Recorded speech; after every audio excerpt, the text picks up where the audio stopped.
عليكم ورحمة الله وبركاته.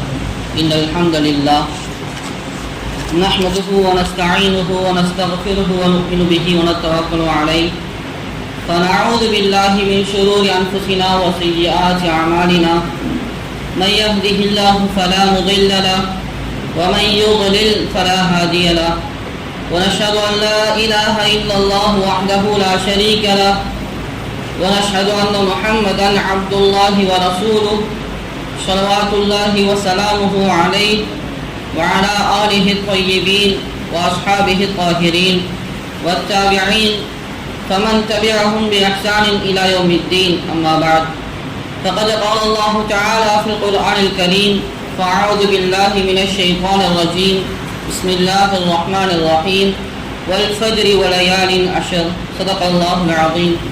وقال نبينا صلى الله عليه وسلم ما من أيام العمل الصالح أحب إلى الله يعني العشر صدق رسول الله الكريم. புகழும் புகழ்ச்சியும் ஏக வல்லவனான அல்லாஹ்வுக்கே உரித்தாகட்டுமாக. சாந்தியும் சமாதானமும் கண்மணி நாயகம் ஸல்லல்லாஹு அலைஹி வஸல்லம் அவர்கள் மீதும் அந்நாளை வழுவாது தழுவாது பின்பற்றிய சத்திய சஹாபாக்களின் மீதும் தாபியீன்கள் மீதும் மேலும் குறிப்பாக இங்கு குழுமியிருக்கும் நம் அனைவர்கள் மீதும் என்றென்றும் என்று நிறுவட்டுமாக. ஆமீன். கண்ணியமிக்க அல்லாஹின் நல்லடியார்களே, அல்லாஹு தஆலா இந்த உலகத்திலே பல்வேறு படைப்புகளை படைத்திருக்கிறான். படைத்துவிட்டு அல்லாஹு தஆலா தனக்கென்று சிறந்த வஸ்துக்களை அல்லாஹ் தஆலா தேர்ந்தெடுத்திருக்கிறான். வரப்புக யஹ்லுகு மா யஷா வ யக்தார். அல்லாஹ் தான் நாடியதை படைக்கிறான், மேலும் தான் நாடியதை அல்லாஹ் தஆலா தேர்ந்தெடுத்துக் கொள்கிறான். அதுபோன்று படைப்புகளிலே சிறந்த படைப்பாக அல்லாஹ் தஆலா மனித படைப்பை தேர்ந்தெடுத்தான். மனிதர்களில் சிறந்தவர்களாக முஃமின்களை அல்லாஹ் தஆலா தேர்ந்தெடுத்தான். முஃமின்களிலே சிறந்தவர்களாக நமது உம்மத்தான முஹம்மது ஸல்லல்லாஹு அலைஹி வஸல்லம் அவருடைய உம்மத்தை அல்லாஹ் தேர்ந்தெடுத்தான். இது போன்று அல்லாஹ் தஆலா தான் படைத்த எல்லா விஷயத்திலிருந்தும் சிறப்பானவற்றை தேர்ந்தெடுத்தான். இடங்களிலே காபாவை தேர்ந்தெடுத்தான். இது போன்று அல்லாஹ் தஆலா தனக்கென்று சிறந்த காலங்களை அல்லாஹ் தஆலா முடிவு செய்து வைத்திருக்கிறார். அந்த சிறந்த காலங்களிலே யாரெல்லாம் அமல்களை செய்கிறார்களோ அவர்களுக்கு அல்லாஹ் தஆலா பல்வேறு நன்மைகளை கொட்டி கொடுக்கிறார். நம்மளாம் பார்த்திருப்போம், துணி கடை போன்ற கடைகள் எல்லாம் சீசனுக்கு ஆஃபர் அப்படின்னு போடுவாங்க. 50% தள்ளுபடி, 70% தள்ளுபடி. இது போன்று அல்லாஹ் தஆலா சில காலங்களிலே நமக்கு ஆஃபர்களாக அல்லாஹ் தஆலா கொடுக்கிறான். காரணம், நாம் அமல்களிலே போட்டி போட வேண்டும். நாம் அமலிலே தோல்வி ஏற்பட்டு விட்டது என்று சொன்னால் இது போன்று அல்லாஹ் கொடுக்கக்கூடிய வாய்ப்புகளை நாம் பயன்படுத்தி கொண்டு நமது வாழ்க்கையிலே அதிகமான அமல்களை செய்ய வேண்டும் என்பதற்காக அல்லாஹ் தஆலா சில வாய்ப்புகளை, சில ஆஃபர்களை, சில காலங்களை அல்லாஹ் தஆலா ஏற்படுத்தி நமக்கு தந்திருக்கிறார். அது போன்ற ஒரு காலம்தான் ரமலானுடைய மாதத்தை நாம் கடந்து சென்று இருக்கிறோம். கண்ணியமிக்கவர்களே, அது போன்று அல்லாஹ் தஆலா சிறப்பான ஒரு 10 நாட்களை நாம் அடைய செய்ய இருக்கிறோம். அந்த 10 நாட்களை நாம் முன்னோக்கி இருந்து கொண்டிருக்கிறோம். அவைகள் தான் துல்ஹஜ் மாதத்துடைய முதல் 10 நாட்களாக இருந்து கொண்டிருக்கின்றன. கண்ணியமிக்கவர்களே, சத்தியத்தை பற்றி சொல்லும்போது உலமாக்கள் கூறி காட்டுவார்கள், மார்க்கத்திலே நாம் படைப்பினர்களாக இருக்கக்கூடிய நாம் சத்தியம் செய்ய வேண்டும் என்று சொன்னால் அல்லாஹ்வை தவிர வேறு எதன் மீதும் சத்தியம் செய்யக்கூடாது. சத்தியம் செய்ய வேண்டும் என்று சொன்னால் அல்லாஹ்வின் மீது மட்டும்தான் சத்தியம் செய்ய வேண்டும். குர்ஆன் மீதாக இருந்தாலும் சரி, காபாவின் மீதாக இருந்தாலும் சரி, எதன் மீதும் சத்தியம் செய்வது நமக்கு ஆகுமானது அல்ல. அல்லாஹ்வின் மீது மட்டும்தான் சத்தியம் செய்ய வேண்டும். ஆனால் அல்லாஹ் தஆலா எல்லாவற்றையும் படைத்த அல்லாஹ் தான் தனது திருமறையிலே பல்வேறு படைப்பினங்கள் மீது அல்லாஹ் சத்தியம் செய்வார். காரணம், அந்த படைப்பினங்களுடைய சிறப்பை நமக்கு விளக்குவதற்காக, அதனுடைய மகத்துவத்தை நாம் புரிய வேண்டும் என்பதற்காக பல்வேறு நேரத்தின் மீதும் சரி, பல்வேறு பொருட்கள் மீதும் சரி அல்லாஹ் தஆலா சத்தியமிட்டு கூறுவான். காரணம், அந்த நேரங்கள், காலங்கள், பொருட்களுடைய மகத்துவத்தை நாம் விளங்க வேண்டும் என்பதற்காக அல்லாஹ் தஆலா பல்வேறு வஸ்துக்கள் மீது சத்தியம் செய்து கூறுகிறான். அப்படி அல்லாஹ் தஆலா சத்தியம் செய்த ஒரு முக்கியமான ஒரு விஷயம்தான் வலயாலின் அஷர், அந்த 10 இரவுகள் என்பதாக அல்லாஹ் தஆலா தனது திருமறையிலே இந்த துல்ஹஜ் மாதத்துடைய முதல் 10 நாட்களை அல்லாஹ் தஆலா சத்தியமிட்டு அல்லாஹ் தனது திருமறையிலே கூறி காட்டுகிறான். கண்ணியத்திற்குரியவர்களே, காரணம், இந்த 10 நாட்களுடைய சிறப்பை நாம் விளங்க வேண்டும். துல்ஹஜ் மாதத்துடைய முதல் 10 நாட்களுடைய சிறப்பை, மகத்துவத்தை நாம் விளங்க வேண்டும் என்பதற்காக அல்லாஹ் தஆலா தனது திருமறையிலே அந்த நாட்களின் மீது சத்தியமிட்டு நமக்கு கூறுகிறான். கண்ணியமிக்கவர்களே, அது மட்டுமல்ல, மூசா அலைஹிஸ்ஸலாம் அவர்கள் அல்லாஹ் அவருக்கு தௌராத்தை கொடுப்பதற்கு முன்பதாக 30 நாட்கள் நோன்பு வைத்துவிட்டு வருமாறு அல்லாஹ் தஆலா கூறி காட்டினான். மூசா நபி அவர்களும் 30 நாட்களும் நோன்பு வைத்தார்கள். அது துல்காடாவுடைய மாதமாக இருந்தது. பிறகு அல்லாஹ் தஆலா இந்த துல்ஹஜ்ஜுடைய மகத்துவத்தை நமக்கு விளங்குவதற்காக அந்த துல்ஹஜ்ஜுடைய முதல் 10 நாட்களும் நீங்கள் நோன்பு வைத்துவிட்டு வாருங்கள் என்பதாக மூசா அலைஹிஸ்ஸலாம் அவர்களிடம் கூறிவிட்டு அதற்கு பிறகுதான் இந்த துல்ஹஜ்ஜுடைய மாதத்தின் முதல் 10 நாட்கள் அவர்கள் நோன்பு நோற்ற பிறகுதான் அல்லாஹ் தஆலா தௌராத் என்னும் வேதத்தை அவர்களுக்கு வழங்கினான் என்பதாக திருமறையில் அல்லாஹ் தஆலா தெளிவாக கூறி காட்டுகிறான். கண்ணியத்திற்குரியவர்களே, இந்த 10 நாட்கள் நமது உம்மத்துக்கு மட்டுமல்ல முந்தைய நபிமார்களுடைய உம்மத்திற்கும் ஒரு குறிப்பான சிறப்பான காலமாக அது இருந்தது என்பதற்கான உதாரணமாக இது இருந்து கொண்டிருக்கிறது. கண்ணியத்திற்குரியவர்களை நாம் சிந்தித்து பார்க்க வேண்டும். அது மட்டுமல்ல, நபி ஸல்லல்லாஹு அலைஹி வஸல்லம் அவர்கள் தனது திருமறையிலே தனது ஹதீஸிலே கூறி காட்டியிருக்கிறார்கள், மாமின் ஐயாமின் அல் அமலு ஸாலிஹு அஹப்பு இலல்லாஹ். அல்லாஹ்விற்கு அமல்கள் செய்யும் காலத்திலே மிகவும் சிறந்த காலம் என்பது அது துல்ஹஜ்ஜுடைய முதல் 10 நாட்கள் தான் என்பதாக கூறி காட்டினார்கள். சஹாபாக்கள் எல்லாம் கேட்கிறார்கள், யா ரசூலல்லாஹ், அமல்களில் சிறந்த அமலாக ஜிஹாத் இருக்கிறது, ஜிஹாது சிறந்த அமலாக ஆகாதா என்பதாக கேட்கக்கூடிய சமயத்திலே நபி அவர்கள் கூறினார்கள், ஜிஹாதை விடவும் சிறந்த அமல் இந்த 10 நாட்களில் நீங்கள் செய்யக்கூடிய அமல் என்பதாக கூறி காட்டினார்கள். கண்ணியத்திற்குரியவர்களே, நாம் சிந்தித்து பார்க்க வேண்டும்.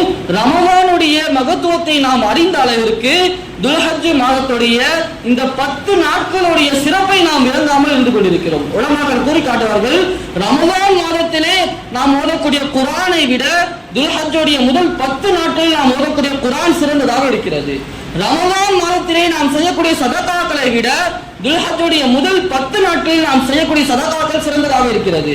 ரமலானுடைய மாதத்திலே நாம் நஃபிலான தொழுகைகளை தொழுவதை விட துல்ஹஜ் மாதத்தில் முதல் 10 நாட்களில் நாம் தொழக்கூடிய நஃபிலான வணக்கங்கள் இருக்கிறது, இது அல்லாஹ்வுக்கு மிகவும் பிரியமானதாக சிறந்ததாக இருக்கிறது என்பதாக கூறி காட்டினார்கள். காரணம், நபி அவர்கள் பொதுவாக கூறி காட்டினார்கள், இந்த உலகம் படைக்கப்பட்டது முதல் இறுதி வரை அல்லாஹ்விற்கு விருப்பமான அமல் செய்யக்கூடிய நாட்கள் என்று சொன்னால் அது துல்ஹஜ்ஜுடைய 10 நாட்கள் என்பதாக கூறி காட்டினார்கள். கண்ணியத்திற்குரியவர்களே, அவருடைய சிறப்பை நாம் விளங்கிக் கொள்ள வேண்டும், அதை நாம் முழுமையாக பயன்படுத்திக் கொள்ள வேண்டும்.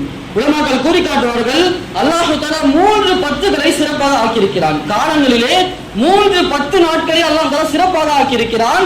அதிலே முதலாவது ரமலானுடைய இறுதி 10ஐ அல்லாஹ் சிறப்பாக ஆக்கியிருக்கிறான். காரணம், அந்த 10 நாட்களிலே லைலத்துல் கத்ருடைய இரவை அல்லாஹ் தஆலா வைத்திருப்பதின் காரணமாக நாட்களில் 10 இரவுகளில் அது சிறந்ததாக இருந்து கொண்டிருக்கிறது.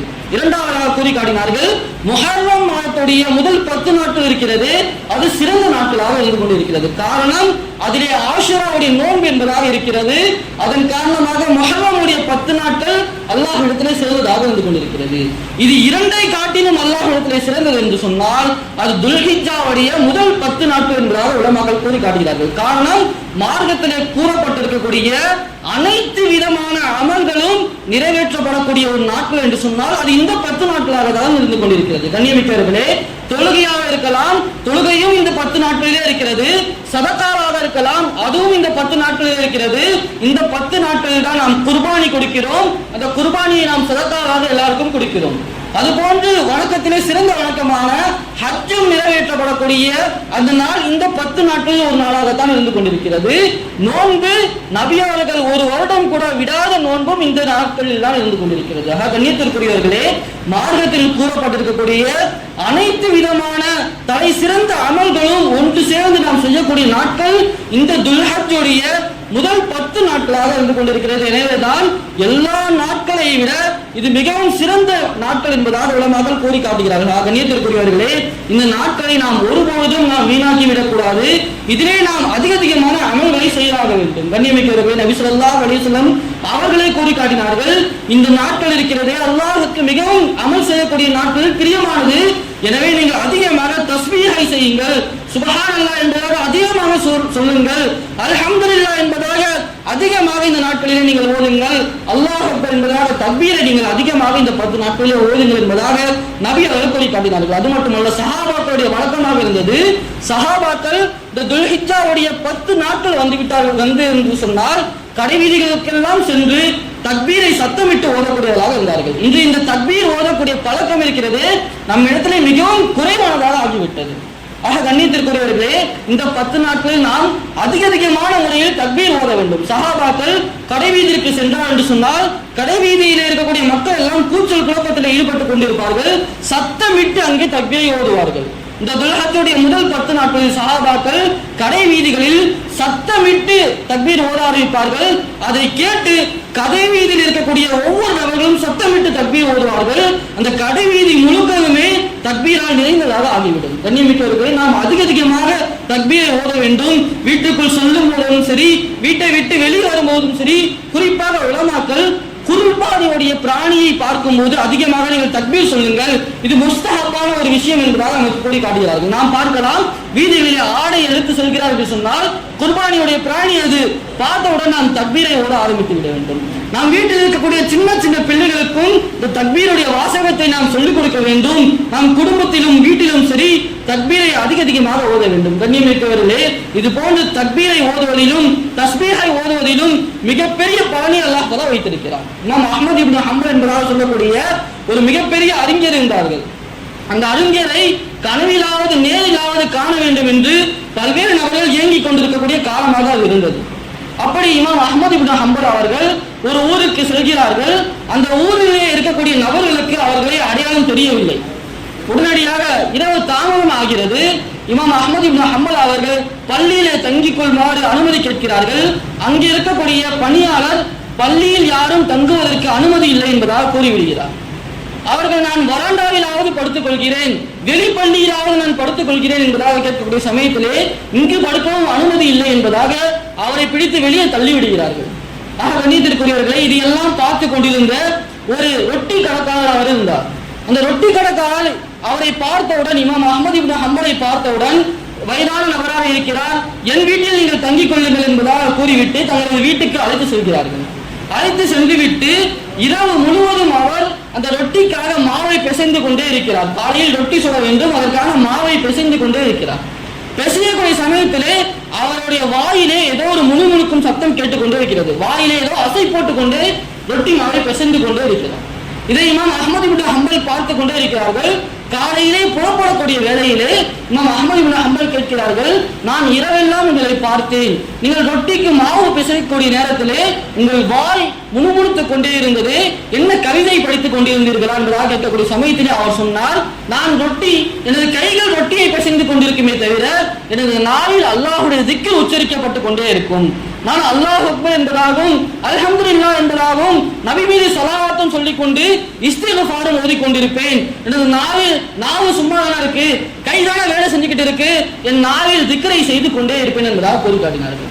இமாம் அஹ்மத் இப்னு ஹம்பல் ரஹிமஹுல்லாஹ் கேட்டார்கள், இந்த திக்ருடைய அமலை நீங்கள் எத்தனை வருடங்களாக செய்து கொண்டிருக்கிறீர்கள், எத்தனை நாட்களாக நீங்கள் செய்கிறீர்கள் என்பதாக கேட்கக்கூடிய சமயத்திலே 30 வருடங்களாக எனது வேலை இதுதான், நான் ரொட்டி கடை வைத்திருக்கிறேன், 30 வருடங்களாக நான் மாவு பிசைந்து கொண்டே இந்த திக்ரை நான் செய்து கொண்டே இருப்பேன் என்பதாக கூறி காட்டினார். உடனே இமாம் அஹ்மத் இப்னு ஹம்பல் கேட்டார்கள், இந்த திக்ருடைய பலனை உங்களது வாழ்க்கையில் நீங்கள் கண்டது உண்டா? இவ்வளவு நாளா நீங்கள் திக்ர் செய்றீங்களே, இவ்வளவு நைட்டு ஃபுல்லா திக்ர் செய்றீங்களே, இதனுடைய பிரோஜனத்தை நீங்க உங்க வாழ்க்கையில பாத்தீங்களா அப்படின்னு கேட்கும்போது அந்த நபர் கூறினார், எல்லா பிரோஜனத்தையும் நான் பார்த்திருக்கிறேன், நான் எந்த துஆவை கேட்டாலும் அல்லாஹ் உடனடியாக அங்கீகரித்து விடுவான். இந்த திக்ருடைய பரக்கத் அதிகமாக நான் திக்ர் செய்வதுடைய பரக்கத், நான் அல்லாஹ்விடத்திலே ஒரு கோரிக்கையை வைத்தேன் என்று சொன்னால் உடனடியாக அல்லாஹ் தஆலா அந்த திக்ரின் பரக்கத்தால் அதை நிறைவேற்றி விடுவான். ஆனாலும் ஒரு வருத்தம், நான் ரொம்ப நாட்களாக ஒரு துஆவை நான் கேட்டுக்கொண்டே இருக்கிறேன், அந்த துஆ கபூலாக மாட்டேங்குது அப்படின்னு சொன்னார். இமாம் அஹ்மத் இப்னு ஹம்பல் கேட்டார்கள், அப்படி என்ன துஆவை நீங்கள் கேட்கிறீர்கள்? அப்போது அந்த ரொட்டி கடைக்காரர் சொன்னார், நான் இமாம் அஹ்மத் இப்னு ஹம்பல் என்பதாக சொல்லக்கூடிய மிகப்பெரிய அஹ்லு சுன்னாவுடைய மிகப்பெரிய முஹத்திஸான இமாம் ஒருவர் இருக்கிறார்கள், அவர்களை நான் என் வாழ்வில் ஒரு முறையாவது நான் காண வேண்டும் என்பதாக ஆசைப்பட்டுக் கொண்டு அல்லாஹ்விடத்திலே துஆ செய்து கொண்டே இருக்கிறேன், இந்த துஆவை அல்லாஹ் கபூல் செய்யாமலே இருந்து கொண்டிருக்கிறான் என்பதாக குறிப்பிட்டேன்.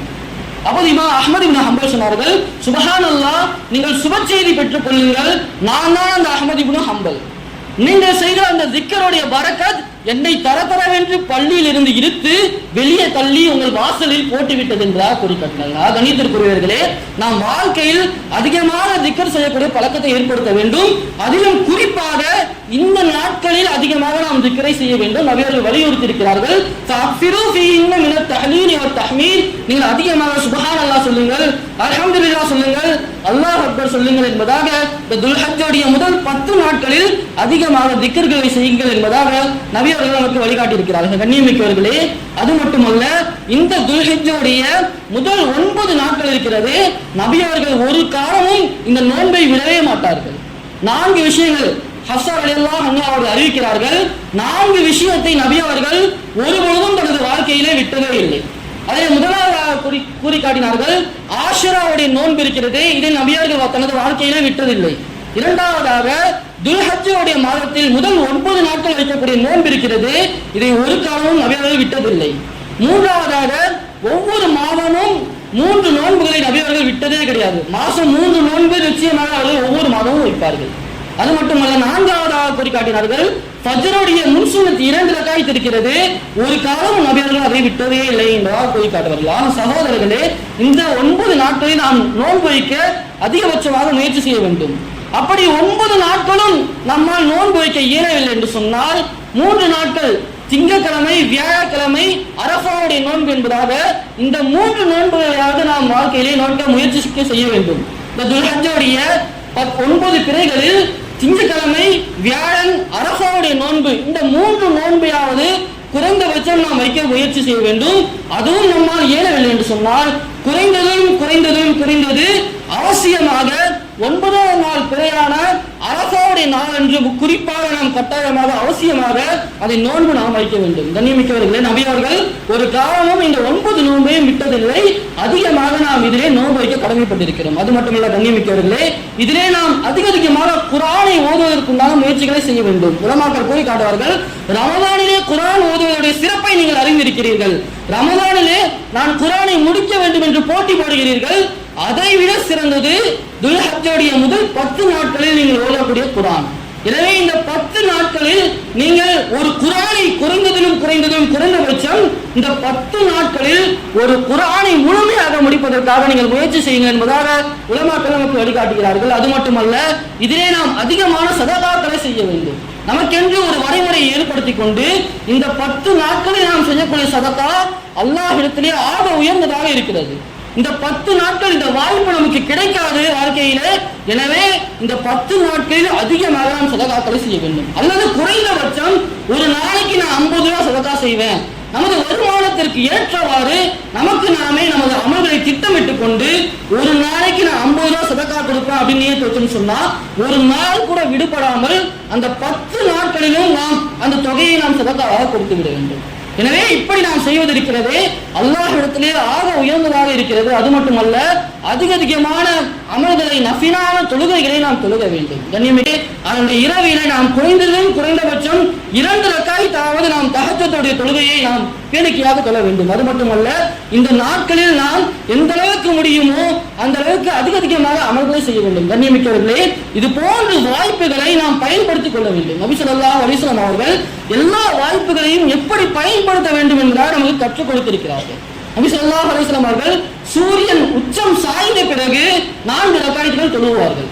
சூரியன் தினமும் உச்சி சாய்ந்த பிறகு 4 ரக்காத்துகள் நபிகள் தொழ வழக்கமுடையதாக இருந்தார்கள். சஹாபாக்கள் எல்லாம் கேட்டார்கள், இந்த நேரத்தில் எப்பொழுதும் நீங்கள் 4 ரக்காத் தொழுகிறீர்களே, இது என்ன தொழுகை என்பதாக கேட்கக்கூடிய சமயத்தில் நபிகள் கூறி காட்டினார்கள், இந்த நேரம் அல்லாஹ் தனது வானத்தின் கதவுகளை திறக்கும் நேரம், அமல்கள் எல்லாம் உயரும் நேரம். இந்த வாய்ப்பை நான் வீடெடுத்து விடக்கூடாது. அந்த வாய்ப்பை நான் வீடெடுத்து விடக்கூடாது. வானத்தின் கதவு திறக்கும் போது அதை நான் பயன்படுத்திக் கொள்ள வேண்டும். நான் 4 ரக்காத் தொழுத இந்த தொழுகை வானத்தில் உயர வேண்டும் என்பதாக கூறி காட்டினார்கள். அது மட்டுமல்ல, திங்கட்கிழமை, வியாழக்கிழமை நோன்பு வைக்கக்கூடிய சமயத்திலே நபிகள் அதான் கூறி காட்டினார்கள், இது வாய்ப்பு. இந்த நேரத்தில் நமது அமல்கள் அல்லாஹ்விடத்திலே உயர்த்தப்படுகிறது. அல்லாஹ்விடத்திலே அமல்கள் உயர்த்தப்படும் போது நான் நோன்பு வைத்த நிலையில் இருப்பதை நான் விரும்புகிறேன் என்பதாக நபி அவர்கள் கூறி காட்டினார். இதுவெல்லாம் அல்லாஹ் நமக்கு கொடுக்கக்கூடிய வாய்ப்புகள். இதை நாம் தவற விட்டோம் என்று சொன்னால் இதை விட நம்மை விட துர்பாக்கியசாலி யாராலும் இருக்க முடியாது. கண்ணியமிக்கவர்களே, இறுதியாக ஒரு ஹதீஸை கூறி முடித்துக் கொள்கிறேன். நபி ஸல்லல்லாஹு அலைஹி வஸல்லம் அவர்கள் சஹாபாக்களிடத்திலே நாளை மறுமை நாளிலே 70,000 மக்கள் கேள்வி கணக்கின்றி சொர்க்கம் செல்வார்கள் என்பதாக கூறி காட்டினார்கள். 70,000 மக்கள் எந்தவித கேள்வி கணக்கின்றி சொர்க்கத்திற்கு சொல்வார்கள் என்பதாக கூறும்போது ஒரு சஹாபி உடனடியாக எழுந்து யா ரசூலல்லாஹ், அந்த 70,000 நபர்களில் ஒரு நபராக நான் இருக்க நீங்கள் துஆ செய்யுங்கள் என்பதாக கேட்டார்கள். உடனே நபி ஸல்லல்லாஹு அலைஹி வஸல்லம் கூறி காட்டினார்கள், நீங்களும் ஒருவர், அந்த 70,000 மக்களில் நீங்களும் ஒருவராக இருப்பீர்கள் என்பதாக உடனடியாக நபி அவர்கள் கூறிவிட்டார்கள். இரண்டாவதாக ஒரு நபர் இருந்து, யா ரசூலல்லாஹ், நானும் அந்த 70,000 நபர்கள் இருந்து ஒரு நபராக இருக்க ஆசைப்படுகிறேன், எனக்காக துஆ செய்யுங்கள் என்பதாக கேட்கக்கூடிய இந்த சமயத்திலே நபி அவர்கள் கூறினார்கள், இந்த வாய்ப்பை உங்களுக்கு முன்னால் கூறிய உகாஷா அவர்கள் பிடித்துக் கொண்டார்கள். அல்லாஹ் ஒரு வாய்ப்பை கொடுத்தான், துஆ கபூலாகக்கூடிய ஒரு வாய்ப்பை கொடுத்தான். உடனடியாக அவர் எழுந்து கேட்டு விட்டார்கள், இந்த வாய்ப்பை உங்களை விட அவர் பெற்றுக் கொண்டார், உங்களை அவர் மிந்தி விட்டார், அல்லாஹ் கொடுத்த அந்த வாய்ப்பை அவர் பயன்படுத்திக் கொண்டார் என்பதாக கூறி காட்டினார்கள். ஆக கண்ணியத்திற்குரியவர்களே, இதுவெல்லாம் அல்லாஹ் நமக்கு கொடுக்கக்கூடிய வாய்ப்புகள். இந்த 10 நாட்களில் அமல் செய்வது அல்லாஹ்விடத்திலே ஆக உயர்ந்தது. அந்த 10 நாட்களில் அல்லாஹ்விற்கு பொருத்தமான அமல்களை செய்து இதுவெல்லாம் அல்லாஹ்விற்கு கோபத்தை ஏற்படுத்துமோ அது போன்ற பாவங்களை, அனைத்து விதமான பாவங்களை பேசாமலும் பார்க்காமலும் கேட்காமலும் உமது வாழ்க்கையில் செய்யாமலும் தவிர்ந்திருந்து அல்லாஹ்வுடைய பொருத்தத்தை பெற்று சொர்க்கத்திற்கு செல்லக்கூடிய நன்மக்களாக அல்லாஹ் தஆலா நம் அனைவரும் ஆக்கி அருள்வானாக. வஆஹிரு தஅவானா அல்ஹம்துலில்லாஹி ரப்பில் ஆலமீன். அஸ்ஸலாமு அலைக்கும் வரஹ்மத்துல்லாஹி வபரகாத்துஹு. சுன்னத்துல் வல்